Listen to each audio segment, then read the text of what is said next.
மதுரையில் மூதாட்டியை தாக்கிய புகாரில் துணை மேயர் நாகராஜன் உட்பட 5 பேர் மீது 6 பிரிவுகளின் கீழ் வழக்கு பதிவு செய்யப்பட்டுள்ளது.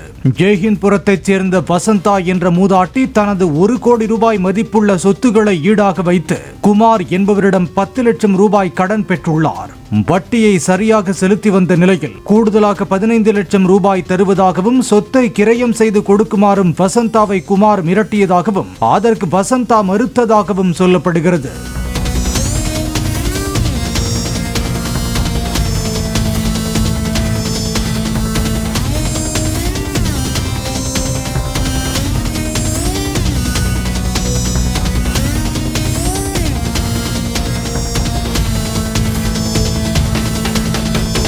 இந்த நிலையில் துணை மேயர் நாகராஜ், அவரது தம்பி ராஜேந்திரன், குமார் ஆகியோர் மூதாட்டியையும் அவரது மகனையும் தாக்கியதாக சிசிடிவி காட்சிகளுடன் அளித்த புகாரின் அடிப்படையில் வழக்கு பதிவு செய்யப்பட்டுள்ளது.